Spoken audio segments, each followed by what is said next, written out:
How you doing, guys? This is Eric from RuleTheWasteland.com. I've mentioned in pretty much all my videos recently how it's extremely important that you all make sure your food stores and just your basic supply stockpiles are squared away because of what I see as a impending, pretty much imminent dramatic increase in prices, and almost certainly also supply chain issues, shortages that could range from inconvenient all the way up to catastrophic, depending on what else is going on in the economy and wars and whatnot, to where we could see the bare minimum, best case scenario is everything just gets more expensive by like 20% within a year, so you're saving 20%, to the worst case scenario where we could literally see people who don't prepare starving to death. And anything along that spectrum is bad, but if you buy food now, supplies now, you're guaranteed to at the very least save 10 to 20% over if you had made the same purchase in a year. The government's admitted numbers just came out at like almost 9%, and that's bullshit. They don't even count them the same way they used to, which even according to their old systems, you know, the way they counted it around the 70s would probably be closer to 20%, which is what people like John Williams from Shadow Stats are saying. We're at least 15 to 20%, and obviously it's much more than that in the most important things that you actually have to buy, like gas, like food, like rent. Those are all up the most, and those are the few things that you have to buy. So when I'm telling people to buy food, what specifically am I talking about?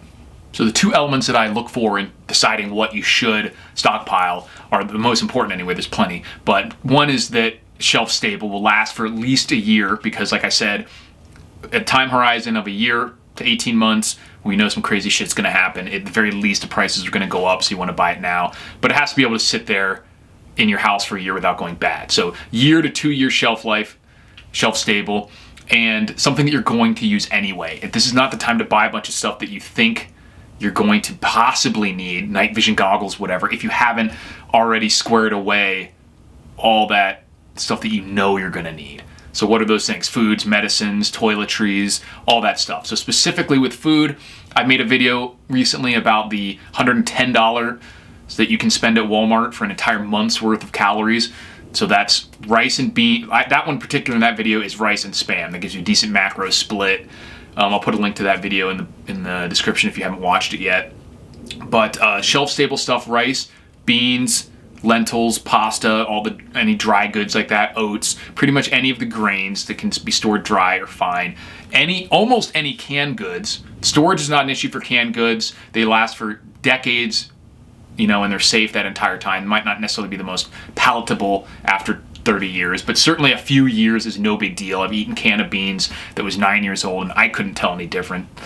But what you want to avoid with canned goods is just stuff that doesn't really have any major nutrition or caloric content to it. Like a can of green beans is a great addition to a meal or something, but there's almost no calories in it, very little there's not much to it. So you can certainly buy those and eat those, but when it comes to taking up space and spending your money, stick to the stuff that has at least a lot of calories, if not a lot of actual nutrition and micronutrients. But so like I said, canned beans, canned meats are really good if not expensive. Corned beef hash, the canned chilies, even the stuff like the Chef Boyardee type stuff. But the canned soups, depends on what they are. They tend to be fairly expensive and just be mostly water. So I would get all the elements for soup separately, but beans, potatoes, meats, the canned pastas. Just be careful with the vegetables, like green beans and stuff like that and carrots. They don't actually have that much calories in them. I would get a couple of those to flesh out, add to your meals, make sure you have vitamins and stuff, but that would be for the canned goods, a lot of the meats especially. Make sure you have a few sauces and spices. Make sure you have any sort of beverages that are shelf stable. There's some juices, a lot of juices you can get that can sit on the shelf, don't have to go in the fridge. Juice mixes, coffee specifically. A lot of people really want coffee. Certainly anything that you're addicted to, whether or not that's a good thing, you don't want to have to wean off instantly at a very stressful time.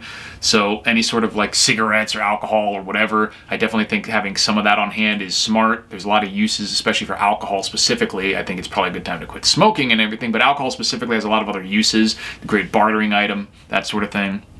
I think that you should certainly look into your medicines, anything that is a prescription. You should be trying to talk to your doctor about bolstering the supply of that. We're already seeing medicine shortages. Southern Prepper 1 has talked about people going to the doctors and then them saying like to be really stingy with even saline and IV fluids and things like that, and no painkillers for people unless they absolutely need them, that sort of thing. So we're already seeing issues with that. Toiletries, definitely stock up with toilet paper and wipes, any sort of soaps and body wash, toothpaste, toothbrushes, literally anything you use. Just go into your bathroom, look at all the stuff you use on a daily basis. All that stuff is fairly shelf stable, no problem lasting for a year or two, unless you're buying something weird. And you're guaranteed to use it. You will always use the toilet paper that you have, the Kleenex that you have, the wipes that you have, the laundry detergent that you have. All that stuff is going to be used eventually. So, and we know at the very least it's going to be worth 20% more within 2 years, probably much more than that. So at least save the money now and just find some space to shove it under your bed, whatever. And beyond that, obviously ammo. If you don't have enough, it's going to go up in price and be harder to get, and potentially different types of taxes and restrictions if a lot of the administration has their way, and any potential clothing as well.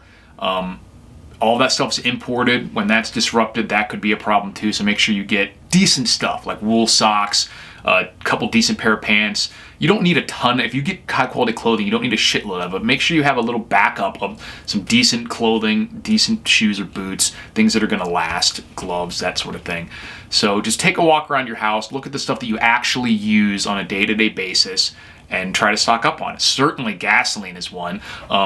These amazing Scepter water cans that I've talked, or gas cans that I've talked about, that didn't used to be available in the US and are very rarely are. I just saw a video from Canadian Prepper. He has them on his website. I don't think he has an affiliate link that I can sign up for, unfortunately, but I really love these things. They last a lot longer and are more robust than the metal ones, even the good metal ones. They're just harder to get damaged. They can't get dented or punctured as easily, and they don't crack the seams like the cheap plastic or cheap metal ones. So I'll put a link to that. I don't have an affiliate link, but they're not cheap. You know, like they're like $75 a piece, but they're definitely worth it for those gas cans. Gas, we know, is going to get insanely more expensive. There's stuff going on with Iran that could pop that price up to $300 a barrel even before any sort of debt market implosion. And then obviously power generation, any sort of fuel, propane, if you have batteries or solar backup systems of any kind, any sort of heating, fuel or oil, or really anything that you use that could be potentially stored. So like I said, just go through a day, start writing on anytime you use anything, power, resources, toiletries, food, just start writing it down, and then go to the store within the next few weeks, hopefully the next few days if you can, and get as much of it as possible. I really do think we're going to see extreme shortages and price hikes on this stuff probably by the end of summer, probably by Labor Day, I would say we should, and certainly by the end of the year. But let me know what you guys think. Please get prepared, and I'll talk to you later.